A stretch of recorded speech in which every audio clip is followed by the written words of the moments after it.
الحمد لله الذي جعل الحرية كرامة للإنسان والاستقلال شرفا للأوطان، وأشهد أن لا إله إلا الله وحده لا شريك له، وأشهد أن محمدًا عبده ورسوله.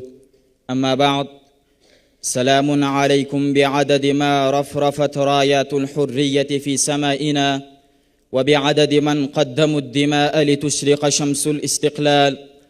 أرحب بكم في هذا اليوم العظيم الذي ولدت فيه كرامتنا من رحم التضحية، وتجدد فيه عهدنا بأن نبقى أحراراً أعزاء.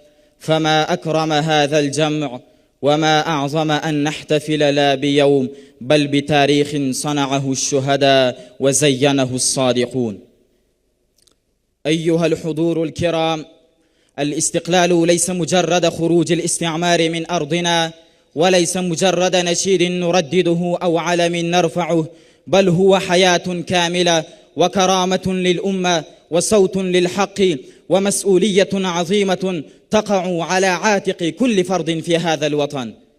إنه الحرية في أن نقرر مصيرنا بأيدينا ونبني مستقبلنا بأنفسنا دون تبعية، دون إملاءات ودون خوف. لقد دفع أجدادنا ثمن هذا الاستقلال دماءهم، وسجن الأحرار، وشرد الأبرياء، وقدمت الأرواح قرابين للحرية.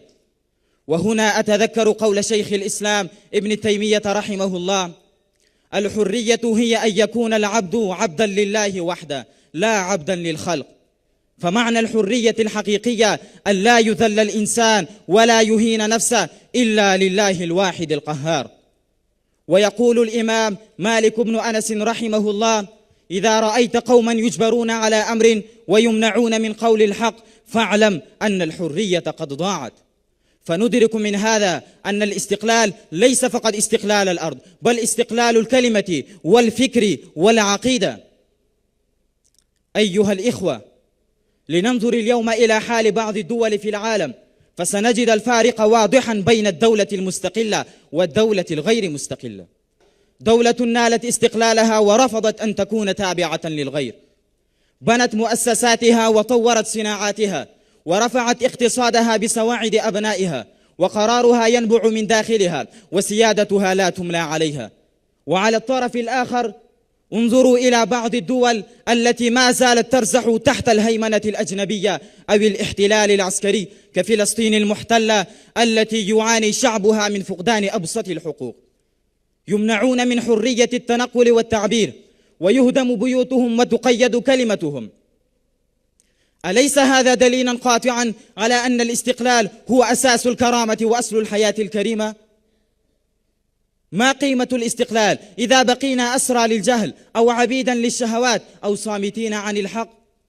نحن لا نحيي ذكر الاستقلال فقط، بل نجدد العهد بأن نحافظ عليه، نجدد العهد بأن نكون مواطنين صالحين، نحب أوطاننا وندافع عنها ونخدمها بالعلم والأخلاق والجهد والصدق.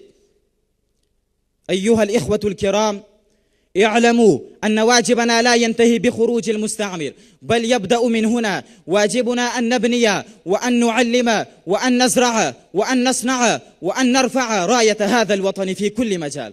إن الاستقلال نعمة من أعظم نعم الله تعالى على العباد، وإن شكر النعمة يكون بحفظها وتعظيمها والعمل بها. فلنكن جميعا على قدر هذه النعمة، ولنعمل على أن نظل أحرارا بأفعالنا كما كنا بأرواح أجدادنا. حفظ الله أوطاننا وبارك في أمتنا، وجعلنا من عباده الأحرار المخلصين. والسلام عليكم ورحمة الله وبركاته.